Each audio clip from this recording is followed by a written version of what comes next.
Eu não vou dizer para você, não, então, a minha história é assim.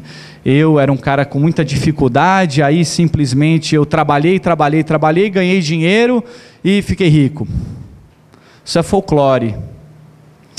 Foi nessa escola, na minha primeira palestra, que uma moça lá no fundo, quando eu fiz uma pergunta que eu já fazia há 10 anos, que eu faço palestra há 10 anos, eu falei, olha, eu vou fazer uma pergunta que até hoje ninguém me respondeu.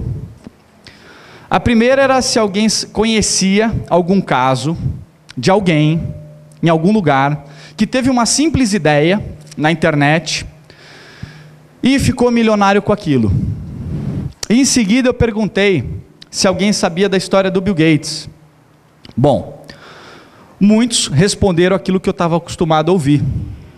A maioria acaba pensando igual. Ah, o Bill Gates, ele era um cara pobre, que estudou em Harvard.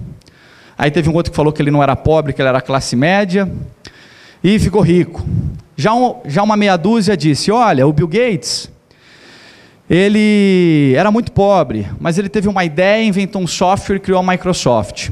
Em seguida, outros disseram, teve o cara que inventou o Facebook, que também ficou rico, e o outro que inventou o Google, mas uma mocinha lá atrás, bem calmamente, ela disse assim, bom, eu acho que ele não era pobre, porque ele estudava em Harvard, custa $10 mil a faculdade.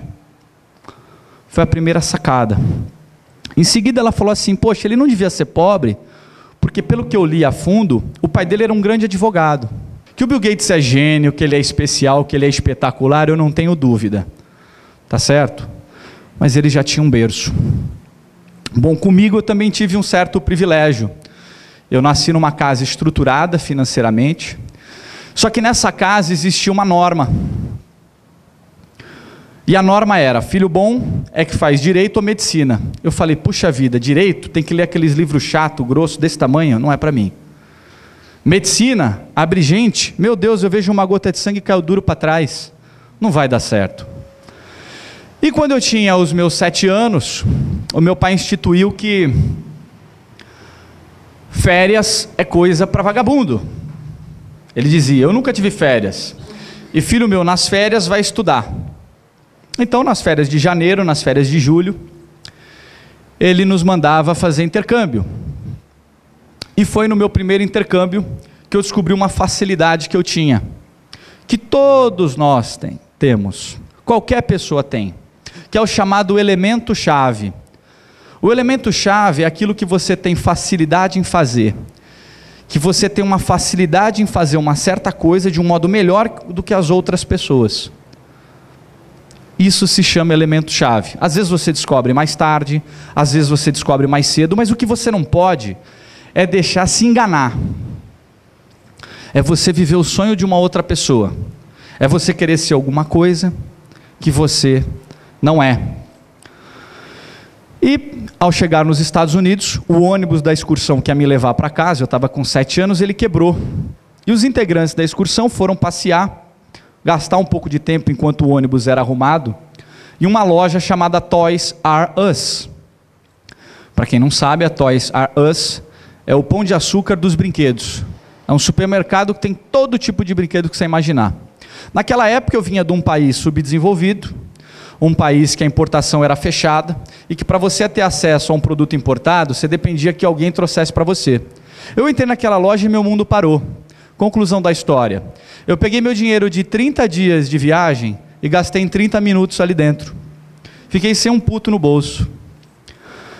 Quando eu cheguei na residência que eu estava alocado, ao invés de estudar inglês, eu falei, para que estudar inglês? Eu quero é brincar.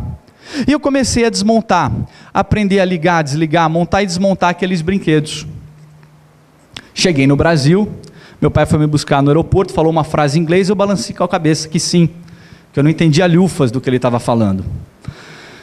Cheguei na sala de aula, sem saber falar uma palavra em inglês, mas com conhecimento, junto a brinquedos, que aqui sequer existiam na imaginação daqueles colegas do 2º ano primário.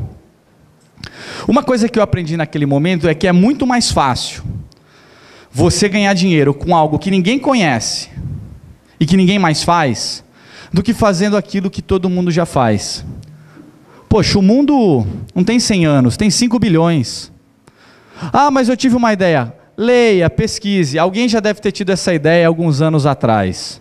Bom, na sala de aula, com aqueles brinquedos, o sucesso foi tremendo. Eu tinha algo que ninguém sequer tinha visto. Só que quando entrava com o brinquedo em sala de aula, o professor não conseguia dar mais aula. Porque ninguém queria mais prestar atenção na aula. Todo mundo queria era brincar. E eu ficava preocupado porque os alunos, além de não prestar atenção, não sabiam manusear aqueles brinquedos. Eu falei, puxa vida, e agora? Como é que eu vou fazer? Como é que eu vou botar ordem na casa? Eu reparei que os alunos saíam para tomar lanche. Eu falei, já sei. Ao invés dele comprar coxinha no recreio, ele vai me dar o dinheiro da coxinha para usar o brinquedo. Quando o aluno queria, um coleguinha de sala queria brincar com um daqueles brinquedos, eu falava, olha, R$2, 2 cruzeiros, era uma outra moeda, né, na época. E durante o intervalo, ele podia manusear aquele brinquedo. Então eu consegui organizar e rentabilizar aquele processo.